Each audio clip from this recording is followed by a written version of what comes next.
नवाज चौधरी ने जिसका भी पुतला जलाया है सियासी तौर पे बड़ा नुकसान हुआ है, तो किसकी बारी है?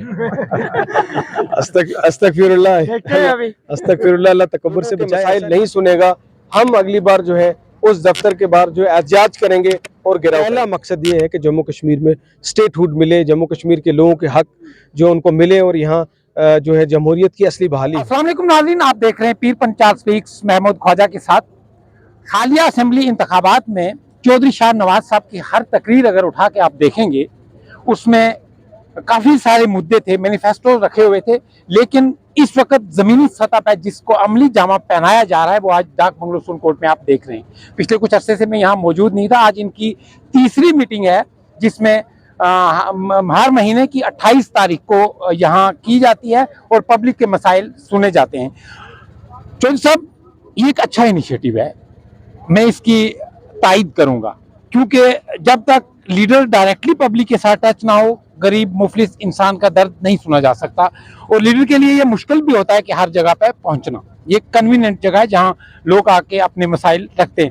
सबसे पहले जम्मू कश्मीर के लोगों को बड़ी तवक्कात थी कि यहाँ सरकार आएगी, हमारी जो बुनियादी हकूक जो हैं वो पामाल किए गए हैं, सलब किए गए थे, वो नहीं मिल रहे थे, उम्मीद जागी थी। लेकिन किस तरह से देखते हैं, सरकार बनी लेकिन लोगों के मसाइल जूं के त्यों हैं।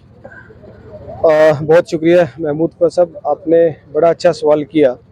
इलेक्शन के बाद लोगों को बहुत तवक्कात थी कि 10 साल से जो है हम जो है वो जमहूरियत से दूर थे और बहुत 10 साल से लोगों ने जो है सहा है, बहुत मुसीबतें देखी हैं, जम्मू कश्मीर की तबाही हुई।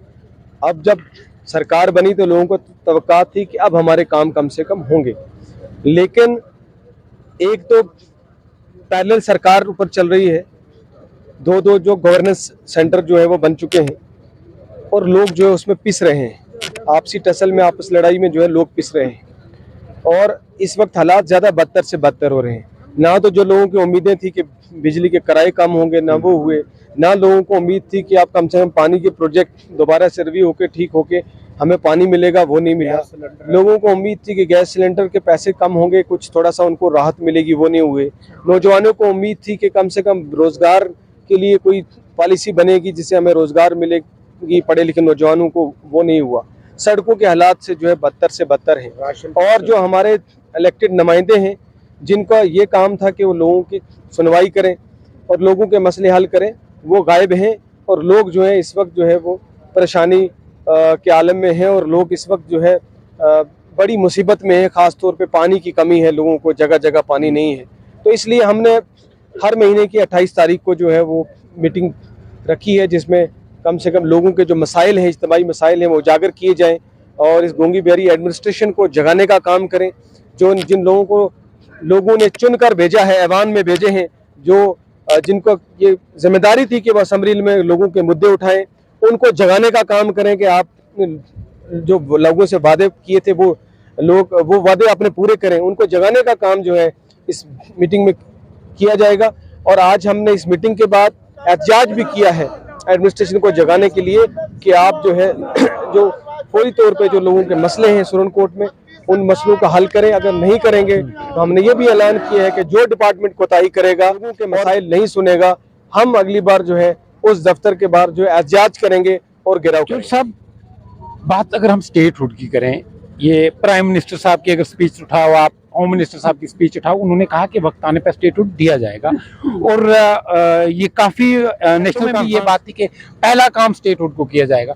लेकिन जब आप मुंतखब होगे तो स्टेटहुड के लिए आवाज़ क्यों नहीं आ रही है? वो चाहे चीफ मिनिस्टर साहब हों और काबीना वुज़रा हों या दीगर MLA हों, चंद लोगों को छोड़ के, ये उनके खेमे से आवाज़ क्यों नहीं निकल रही? देखिए, यही पिछले दिनों जो है वो लोग कन्फ्यूजन का शिकार हैं कि पिछले दिनों जो है वो मोदी जी की भी तारीफ़ें हुई, वज़ीर आला साहब ने मोदी जी की तारीफ़ें की और जो है आपस में एक अच्छा संबंध शो करने की कोशिश की।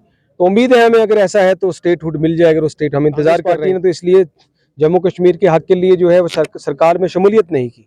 हमने कहा कि पहला मकसद ये है कि जम्मू कश्मीर में स्टेटहुड मिले, जम्मू कश्मीर के लोगों के हक़ जो उनको मिले और यहाँ जो है जमहूरियत की असली बहाली। सरकार में भी शामिल हम नहीं हुए और हमारी लड़ाई जो है लगातार स्टेटहुड के लिए है और जब तक स्टेटहुड नहीं मिलती तब तक हमारी लड़ाई जारी रहेगी। लेकिन स्टेटहुड न मिलने तक अगर नुमाइंदे लोगों के काम नहीं करेंगे तो ये बड़ी लोगों के साथ जाती रहेगी। इलेक्शन से पहले कहा जा रहा था कि स्मार्ट मीटर नहीं लगने चाहिए। कुछ दिनों पहले सीएम साहब ने ये कहा कि आपको परमिशन 2 बल्ब किया तो आपके 4 या 6 लगे हैं, आप स्मार्ट मीटर लगाओगे फिर 200 यूनिट जो है वो मिलेगी। लेकिन जो वादा था पब्लिक के साथ वो वफा क्यों नहीं हो रहा? उसी वादे के इंतज़ार में हम हैं और मैं भी आज आपकी विसादत से यहाँ लोगों की तरफ से वज़ीर आला साहब से को ये संदेश देना चाहते हैं कि जो आपने वादे किए थे, चाहे वो बिजली का था, पानी का था, रोज़गार का था, कीमतें कम करने का था जैसे गैस सिलेंडर की, उसके अलावा जितने वादे किए थे लोग इंतज़ार कर रहे हैं कि वो वादे पूरे हों। जो साहब आज आपकी तीसरी जो है यहाँ मीटिंग रही है, गुज़श्ता जो 2 मीटिंग्स हुई हैं, क्या-क्या मामला डिस्कस हुए ज़्यादातर और कितनी कोशिश की आपने इंतज़ामिया तक या अहले सियासत तक पहुँचाने की? सबसे बड़ा मसला आज सुरनकोट में जो क्राइसिस है वो पानी का है। आज लोगों को जगह-जगह जो है वो पानी के बगैर जो है दूर-दूर तक जो है वो इनको पानी भरने के लिए जाना पड़ता है। 1-1 किलोमीटर तक लोग जाते हैं और ख़ास तौर पे जो परनई प्रोजेक्ट के जो टनल था, उसकी वजह से जो हमारे चश्मे हैं उस इलाके के वो सारे चश्मे सूख गए। आप सोचिए कि सुरनकोट के साथ कितनी बड़ी ज़्यादतियाँ हुई हैं। आप परनई प्रोजेक्ट जब बना तो हमारी लीडर उस वक्त की लीडरशिप ने बिल्कुल ये सोचा नहीं, ये ख्याल नहीं किया कि ये सुरनकोट का पानी उठा के सारा आप मेंढर दे रहे हैं, इसके कितने बुरे असरात जो है वो सुरनकोट पे पड़ रहे हैं। पर नई प्रोजेक्ट में उस वक्त खुशी हुई कि शायद लोगों को रोजगार मिलेगा, मगर ना तो यहाँ के लोगों को रोजगार मिला पर नई प्रोजेक्ट में। पानी हमारा जो था वो पानी सारा मेंढर चला जाएगा, ये पूरा इलाका सूख जाएगा और उसकी जो टनल बना उसकी वजह से हमारे इलाके के सारे चश्मे भी सूख गए और भी बहुत सारे जो कंस्ट्रक्शन वर्क की वजह से हमारे चश्मे सूख के आज लोग जो है बूंद बूंद पानी की तरस रहे हैं। और जो जेजेएम का प्रोजेक्ट बने वो जेजेएम के प्रोजेक्ट गलत बने। मैं तो कहता हूँ इस पे इंक्वायरी बैठनी चाहिए। जिन लोगों ने ये लोगों के साथ इतना बड़ा धोखा दिया है, इतना बड़ी ज्यादती और जुल्म किया है कि जेजेएम की जब स्कीम आई गवर्नमेंट की, जो प्रोजेक्ट बनाने थे सारे के सारे गाँव कवर करने थे, घर बैठ के इन्होंने वो डीपीआर बनाए जिसमें ज्यादातर इलाके जो है आधे से ज्यादा हर गांव में आधा गांव जो है वो छोड़ दिया है। आज वो स्कीम फेल हो चुकी है। आज क्या करेगा वक्ती तौर पे एडब्ल्यू या जेई वो क्या करेगा, क्योंकि जब प्रोजेक्ट डीपीआर में ही कवर नहीं है इलाका तो कहां से वो जो है पानी घर घर पहुंचेगा। इसलिए मेरी गुजारिश है, सबसे बड़ा मसला पानी का है। मैं सरकार से एडमिनिस्ट्रेशन से कहना चाहता हूँ कि फौरी तौर पर डीपीआर बनाए जाए। जो लेफ्ट आउट एरिया है हमने ये किया है, जो आपने कहा कि आपने क्या किया, हमने एडमिनिस्ट्रेशन को लिख के दिया है कि ये इलाके लेफ्ट आउट हैं, इनके डीपीआर बनाए जाएं और वो डीपीआर जो है बना के अप्रूव करके ताकि पानी जो है घर घर पहुंच सके। इसके अलावा सड़कों का बड़ा मसला है, बहुत जगह सड़कें रुकी हुई हैं, एडमिनिस्ट्रेशन दिलचस्पी नहीं ले रही, सड़कें बंद की हुई हैं, वो सड़कें काम शुरू नहीं हो रहा है या जो नई सड़कें बननी हैं। हमने बहुत सारी सड़कों के लिए जो है जो पीएमजीएसवाई को प्रोजेक्शन दी थी वो हमने पहले से बहुत देर पहले होमवर्क करके पीएमजीएसवाई को दिया हुआ है। उस पर पीएमजीएसवाई ने सर्वे भी शुरू कर दिए हैं। इंशाल्लाह आने वाले वक्त में जो है कुछ राहत लोगों को होगी। शाहनवाज साहब, जहां बड़े दावे किए जा रहे थे हेल्थ इंफ्रास्ट्रक्चर को मजबूत करने के लिए, खासकर पीर पंचाल के अंदर, वो चाहे कोई भी पार्टी आई हो, यहाँ लोकसभा इलेक्शन के दौरान भी हमने सुना, असेंबली इलेक्शन के दौरान भी सुना। हालिया आपने देखा होगा कि बड़हाल में एक ऐसा सान्या हुआ, हम सब लोगों को बहुत दुख है, हमारे 17 लोग जो है वो लुकमा अजल हो गए। और ये सरकार क्यों इतनी बेबस? अगर खुदा ना खास्ता इससे बड़ा कहीं कुछ और हो जाता है तो उससे किस तरह निपटा जाएगा और गरीब लोगों की जान को तहफ़्फ़ुज़ दिया जाएगा? ये बहुत दुख की घड़ी है और दुख का सान्या है पूरे पीर पंजाल के लिए जो बड़ाल में हुआ। 17 जानें जो हैं कीमती जानें, उसमें छोटे छोटे बच्चे भी थे, उनकी जानें चली गई और जब वक्त पे जो कदम लेने चाहिए थे वो नहीं लिए।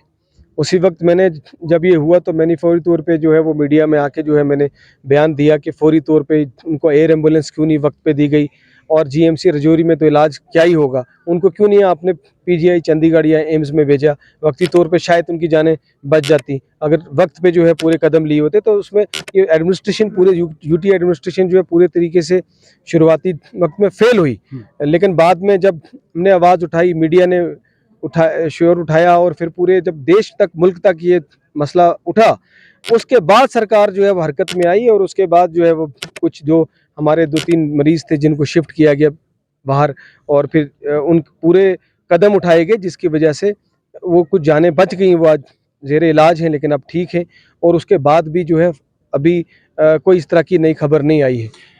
चाहे मेंबर पार्लियामेंट हूँ या यहाँ की वुज़रा हूँ, चीफ मिनिस्टर साहब हूँ या दिगर पेरिफेरल के एमएलएज हूँ, जब सोशल मीडिया पर शोर उठा तो फिर इन लोगों ने वहाँ का रुख किया। क्या इनको पहले नहीं पहुँचना चाहिए था? बिल्कुल, ये जिम्मेदारी है। एक जान की कितनी कीमत है। और मैं आपको बता दूं ये बात, ये क्यों होता है, लोग भी सुन रहे हैं और आज आपके चैनल से पूरे खिताब पीर पंजाल के लोग इस बात को सुनेंगे कि ये खिताब पीर पंजाल के साथ गरीब लोगों का हादसा हुआ, इसलिए किसी ने टस से मस नहीं हुई, किसी को हुई। अगर जम्मू में, मैंने पिछले दिनों बयान देके कहा था, अगर जम्मू में या श्रीनगर में कोई जानवर भी मर गया होता, अगर 2 जानवर मर गए होते तो सारी एडमिनिस्ट्रेशन, सारी सरकार वहां पे पहुंची होती। लेकिन खिता पीर पंजाल का कोई वाली वारिस नहीं है। यहाँ के लोगों को नजरअंदाज किया जाता है। दूसरे दर्जे के शहरी जो है वो पीर पंजाल के लोगों को हमेशा समझा जाता है, इसीलिए जो है हमें नजरअंदाज किया जाता है। जब तक जो है ये नेशनल इशू नहीं बना, मीडिया ने शोर नहीं उठाया, हमने सोशल मीडिया पे शोर नहीं किया, तब तक जो है सरकार हरकत में नहीं आई, एडमिनिस्ट्रेशन हरकत में नहीं आई। इसलिए मैं खिता पीर पंजाल के लोगों को भी कहना चाहता हूँ कि हमेशा आप बंटे रहे, आप इसका शिकार हुए। और आज डेवलपमेंट में पूरे जम्मू कश्मीर में अगर सबसे पीछे कोई सब रीजन है वो खिता पीर पंजाल है। चाहे आप हेल्थ इंफ्रास्ट्रक्चर की बात कर लें, सबसे बुरे हालात यहाँ पे हमारे पीर पंजाल में है, जहाँ कोई ऐसा अस्पताल नहीं है जहाँ पे बड़ी बीमारी का इलाज हो सके। एक इंस्टीट्यूशन था हमारे पास पूरे पीर पंजाल में, गवर्नमेंट मेडिकल कॉलेज रजौरी, जिसमें 60% जो है स्टाफ ही नहीं है उस गवर्नमेंट मेडिकल कॉलेज में। वो गवर्नमेंट मेडिकल कॉलेज क्या लोगों की ट्रीटमेंट देगा जहां 60% जो है वो 60% स्टाफ ही नहीं है, डॉक्टर नहीं है। जहां का प्रिंसिपल उस मेडिकल कॉलेज का वहां पे नहीं बैठता है, जम्मू से बैठ के चलाता है, वो इंस्टीट्यूट क्या चलेगा? हमारे पास है क्या खिता पीर पंजाल में? 60-70 साल में मुझे बताए वहां की हमारी लीडरशिप के 60-70 साल में क्या मिला है? सिर्फ 2 चीजें हमारे पास है इस खिता पीर पंजाल के पास, एक बाबा गुलाम शाह बादशाह यूनिवर्सिटी और एक ये जीएमसी जो कांग्रेस की सरकार मिला। और उन दोनों इंस्टीट्यूशन की ये हालत होगी, ये बदतर हालत होगी है कि बाबा गुलाम शाह बादशाह यूनिवर्सिटी बंद होने के कागार में। मैंने पिछले दिनों अपील करके खिता पीर पंजाल के लोगों को कहा कि उठ के खड़े होइए, सामने आइए और इस यूनिवर्सिटी को बचा लीजिए। ये आपके जनरेशन, आपके बच्चों के मुस्तकबिल का सवाल है। आपके पास एक यूनिवर्सिटी है और आपको पता है वो बंद होने 6 महीने के अंदर बंद होने वाली वो है, क्योंकि वहां उसको इतना नजरअंदाज किया है सरकार ने उस यूनिवर्सिटी को। कोई फंडिंग नहीं, कोई प्रमोशन नहीं, कोई पैसा नहीं, कोई ध्यान नहीं उसकी तरफ। और दूसरा गवर्नमेंट मेडिकल कॉलेज की हालत तो मैंने बताई थी। तो सिर्फ 2 ही हमारे पास चीजें हैं, वो भी तबाही के दहाने पे है। इसलिए खिता पीर पंजाल के लोगों को यहाँ की हेल्थ इंफ्रास्ट्रक्चर के लिए, सड़कों के लिए, पानी के लिए, बिजली के लिए, सबसे बड़ी बात तालीम के लिए, जिसका मयार आज 0 है, उसके लिए लोगों को खड़ा होना होगा। और इलेक्शंस जब आते हैं तो डेवलपमेंट के इशू पे लोगों को जो है सामने निकलना पड़ेगा, तभी खिता पीर पंजाल के नौजवानों को और बच्चों का मुस्तकबिल। मैं अक्सर यही बोलता हूं कि जब आप एहतसाब नहीं लेंगे, जब आप हिसाब नहीं करेंगे, हमारी आने वाली नस्लें तबाह हो जाएंगी।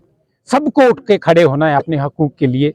मेडिकल कॉलेज हो या हेल्थ इंफ्रास्ट्रक्चर हो, एजुकेशन सिस्टम हो, जब यही मजबूत नहीं होगा तो क्या होगा? टूरिज्म का देखो कितना बड़ा पोटेंशियल है पीर पंचाल के अंदर, पानी के जखायर पीर पंचाल के अंदर ही नहीं बल्कि सुरनकोट में आप देखो कितने, लेकिन फिर भी लोग प्यासे हैं। क्यों? फॉरेस्ट राइट एक्ट को किस तरह काबीना वजीर साहब जब आए तो उन्होंने बड़ी यकीन दहानी भी कराई थी कि मैं इस पर जरूर काम करूंगा। पिछले कुछ दिनों पहले कुछ बदतमीजी भी की गई, लेकिन फिर उसको एक एक्शन भी लिया गया। लेकिन किस तरह से देखते हैं इन गरीब लोगों को? देखिए, फॉरेस्ट राइट एक्ट तो मैं खुद डिस्ट्रिक्ट फॉरेस्ट राइट एक्ट का जो है फॉरेस्ट राइट कमेटी जो है डिस्ट्रिक्ट की, उसका मेंबर हूँ। हकीकत ये है कि ये बीजेपी सरकार ने, एलजी सरकार ने, और जिस खास तौर पे बीजेपी सरकार जो है बड़े बड़े दावे कर दिए जम्मू कश्मीर के लिए, और उसमें एक दावा ये भी है कि हमने forest right act Jammu Kashmir में लागू किया जिसका लोगों को फ़ायदा हुआ। लेकिन मैं सच बयान करने जा रहा हूँ कि कोई फ़ायदा फॉरेस्ट राइट एक्ट का नहीं हुआ। हमारे जो कम्युनिटी राइट्स थे, ग्रेजिंग राइट्स थे, वो तो महाराजा के वक्त पे लोगों को थे।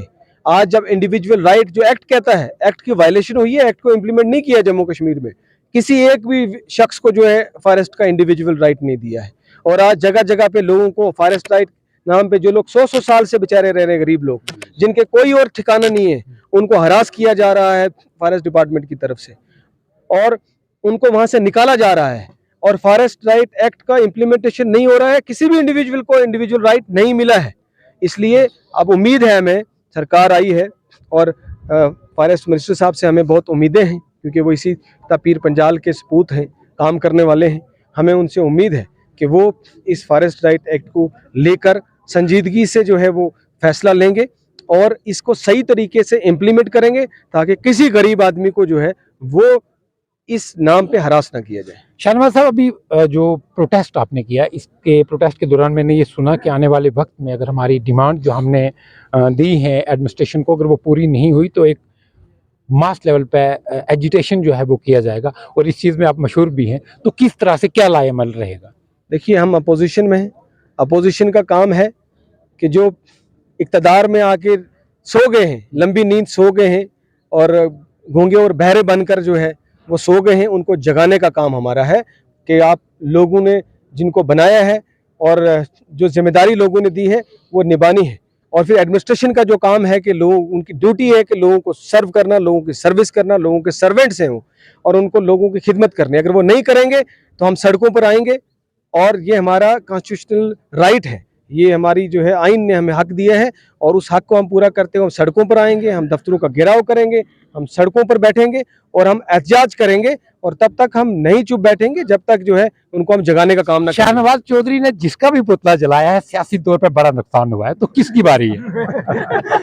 अस्तगफिरुल्लाह, अस्तगफिरुल्लाह, अल्लाह तकब्बुर से बचाए। ऐसा नहीं है, सिर्फ ये है कि हमने हक की आवाज़ उठाई है और कभी डरे नहीं है। चट्टानों से भी टकराने का जो है वो हमने अल्हम्दुलिल्लाह, अल्लाह ने हमें जो है वो दिल दिया है, और हक और सच बात कहने में डंके की चोट पर हमेशा कही है और कभी डरे नहीं है। और उसमें चाहे कोई कितनी बड़ी तूफान भी हुआ तो उसका भी पुतला जलाने में हमने कोई कसर नहीं छोड़ी है।